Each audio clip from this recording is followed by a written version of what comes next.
I'm a parent coach, Cyrus. I've been doing parkour for around 3 to 4 years. Please do not put your child in a football class, which is extremely competitive. Can you tell us this muscle up story? Under the age of 7, children use their 5 senses as their primary mode of transacting with the world. And whenever I've been in a class, I've had a lot of observations. To do it consistently if they don't want to forget anything. We are constantly telling our children, don't jump on the sofa. Can you sit properly? Can you come this way and not over something? But that's their natural way of growing. Hi Dipali, Hi. Can you please introduce yourself, introduce us to your child and tell us a bit about his parkour history and how he got involved with Mumbai Movement? Yes, hi. So my child's name is Anay and he's going to be about 14 now. My name is Anay.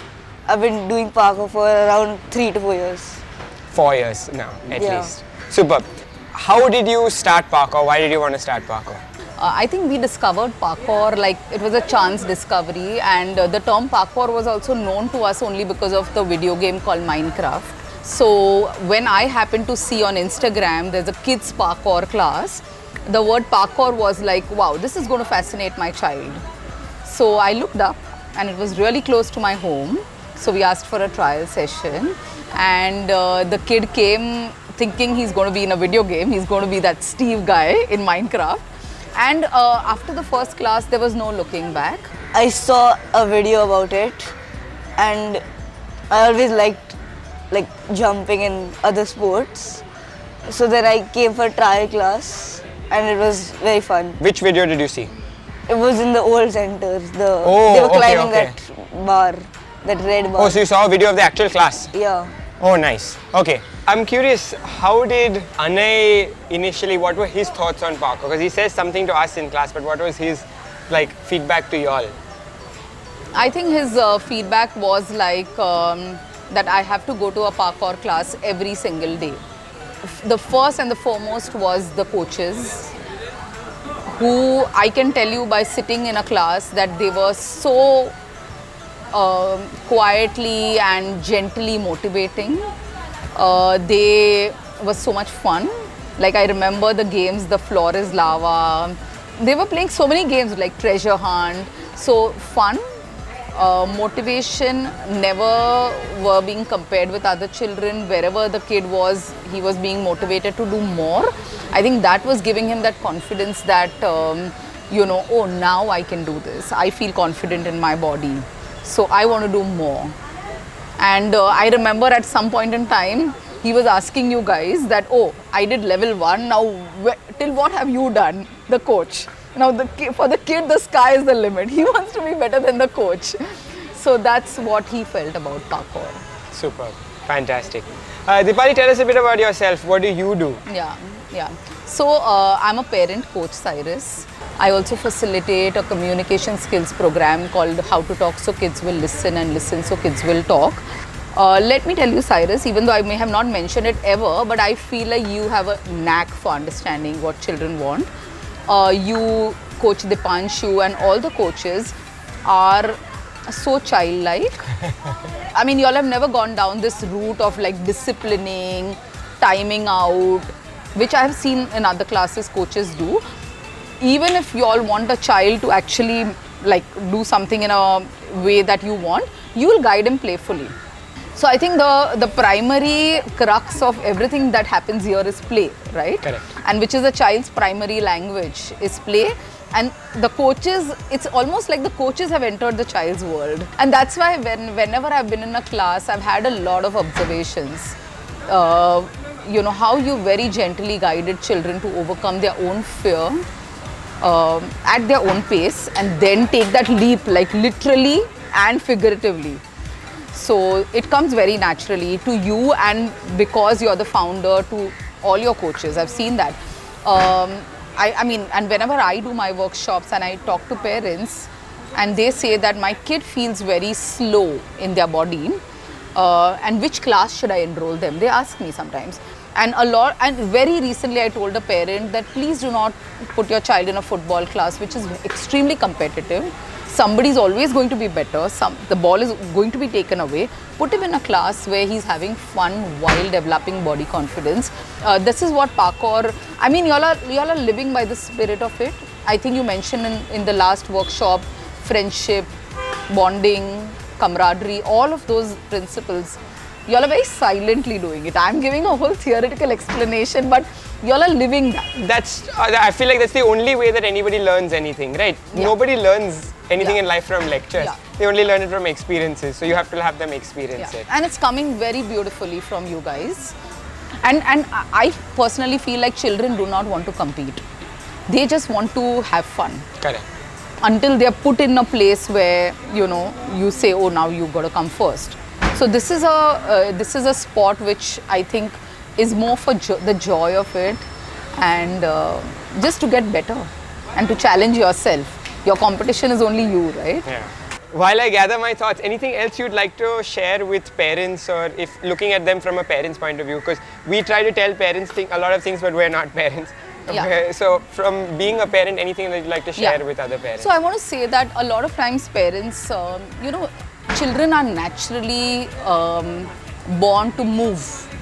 And under the age of 7, children use their 5 senses as their primary mode of transacting with the world.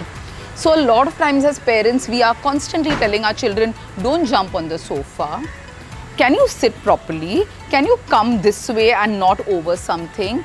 We are constantly correcting them. Make sure you don't fall, don't get hurt, all of that. But that's their natural way of like growing. I think this is a class where a child gets to do that in a supervised way. Move, basically just move, play, have fun. Nobody's here to tell you not to do something. In fact, they have all the right safety equipment, really skilled coaches to help your child do that in a way where they are learning and they are playing and having fun. I think somewhere we come from this whole belief that in order to teach anything to a child, you have to be harsh and strict. But I think this class is an ideal example of showing that learning can be a lot of fun, especially when it comes from the coaches. And they are actually learning, I mean, they are emulating you guys. So when you are following that whole playful approach, the kid is, you know, just going to follow it. I don't think in this class, in the last 4 to 5 years, I've ever seen you shout, scold, ever. Even if you want to kind of, you know, direct them, redirect them, you do it very playfully. You just take away their attention elsewhere and that's it. So I think it's more than just a class. It's allowing your child to be a child and letting them just enjoy the world as their playground. Right? You always say parkour should not be only in a fixed space. You can do parkour anywhere. My kid has literally, when he comes to class, he's doing parkour on the way sometimes. Yeah. Like he's climbing those, like, you know, he's trying to balance somewhere, jump through something, jump over something. So it's pretty much, I was looking up the definition of parkour once to explain it to someone. So the Google definition said getting from point A to point B in a variety of ways. Correct. Correct. So literally that's what it is. And there's no fixed way. There's no fixed way. You imagine, you create, you try, you get better. So yeah. What is your favorite sort of skill or like challenge completed so far? Either balancing or wall back. Wall back, nice. I think also worth mentioning that Anay was the first non-teenager that I've seen that managed to do a muscle up. Can you tell us this muscle up story? How did you get to that? Like before that, every class I used to do pull-ups and we had sessions on it also. Like at the end of every class, for like 30 minutes, every 5 minutes we did 6 pull-ups and then took a break. So eventually I learned that motion enough so that I could do muscle up. Tell us the story of the day of your first muscle up.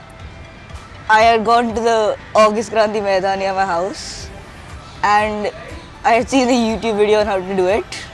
Then I tried that same technique and it worked. How old were you at the time? Almost 13. I was like January, I think. Hectic. What stood out to me about this was that I got videos from his mum for the preceding whole week of your pull-ups at home, and then I saw you going to the garden one day and almost not getting it. And the next day I got a video saying he didn't give up, he got it. Yeah. And that's super impressive to me. I'll tell you why. Because the thing I tell people, which I believe quite honestly, is that the day you go to do parkour alone, on your own, is the day that you become like a parkour practitioner really.